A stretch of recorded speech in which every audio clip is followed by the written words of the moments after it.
Listen carefully, because what I'm about to reveal could change the way you think about money forever. The credit cards in your wallet, they're not what you think.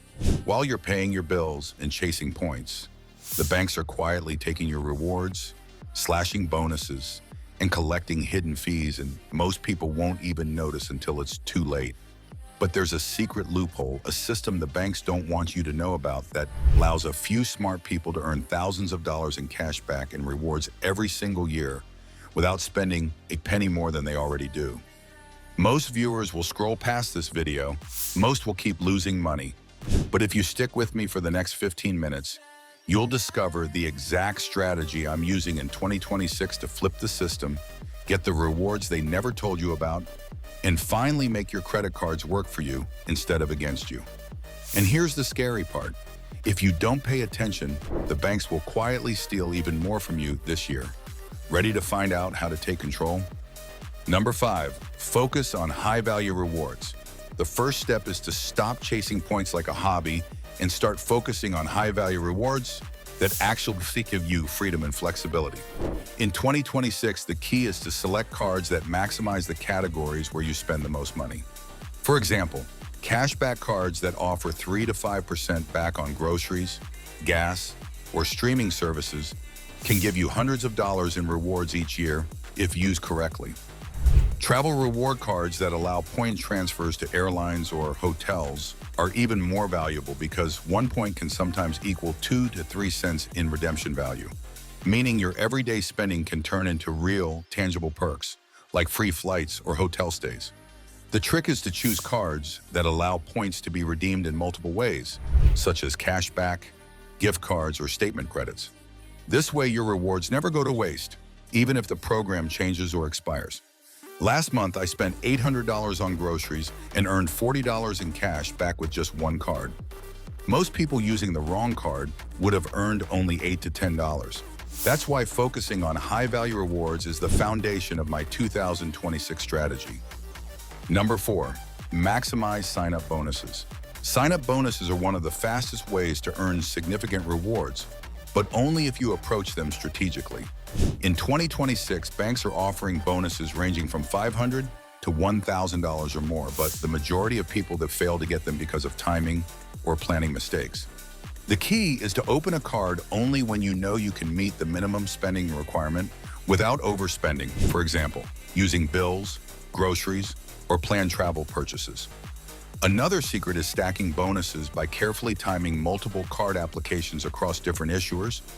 It's possible to earn multiple bonuses in a single quarter, but tracking deadlines is critical. Many bonuses have expiration dates or require specific actions to redeem, and missing a deadline means losing hundreds or even thousands of dollars. Last quarter, I earned a $1,000 bonus on one card and $500 cash back on another in the same month, all without spending extra money. Most people never even attempt this because the process feels complex. But with the right system, it's a predictable way to boost rewards immediately. Number 3, strategic category spending.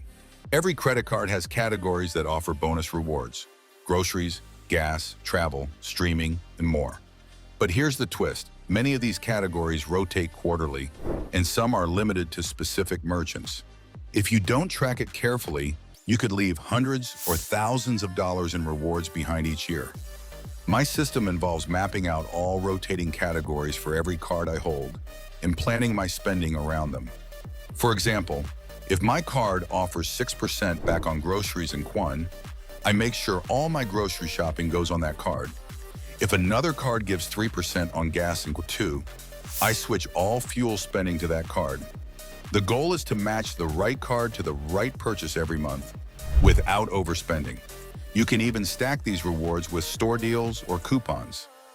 Last quarter, I earned $600 in bonus rewards just by shifting spending to the correct cards, spending I was already planning to do. Most people don't even notice this opportunity, which is why it's a hidden secret of maximizing rewards. Number 2, avoiding fees and interest. This step is crucial. All the rewards in the world won't help if you lose money to fees or interest. In 2026, even a single late payment or a balance carried over can erase months of rewards. My rule is simple: always pay off balances in full every month. Interest rates are rising, and one unpaid balance could wipe out hundreds of dollars in rewards. Another critical tip is avoiding foreign transaction fees, especially if you travel internationally. Some new 2026 cards do now allow unlimited international purchases without fees, which is a huge advantage. I also use alerts and apps to track payment deadlines, rotating categories, and bonus expiration. Here's a little-known fact: some cards in 2026 can retroactively reduce or cancel your rewards if a payment is even 1 day late. That's why timing and attention to detail are essential. Your rewards are safe only if you follow the system meticulously. Number 1, flexibility and adaptation.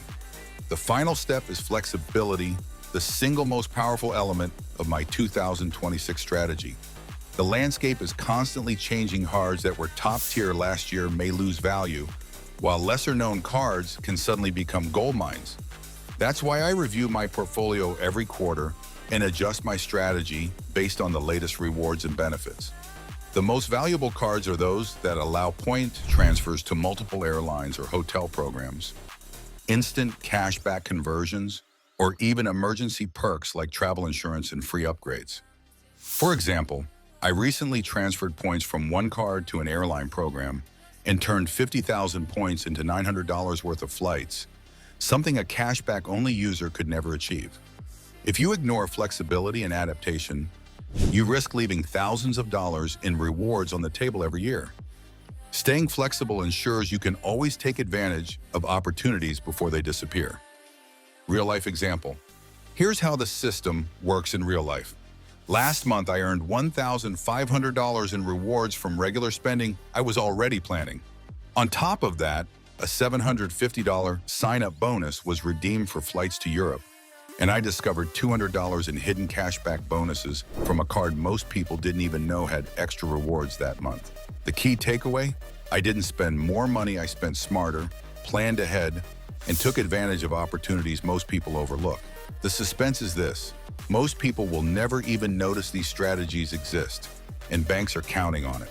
But now that you know, you can finally use your credit cards to make money instead of losing it. So the question is simple: will you keep losing money like everyone else? Or will you finally take control? I'm sharing my full 2026 credit card blueprint in the next video step by step, showing exactly which cards to use, when to switch them, and how to maximize bonuses without spending extra money. Hit that like button, subscribe, and turn on notifications, because ignoring this could cost you thousands this year alone. Trust me, once you see the secrets in my next video, you'll wonder why you didn't start this strategy yesterday.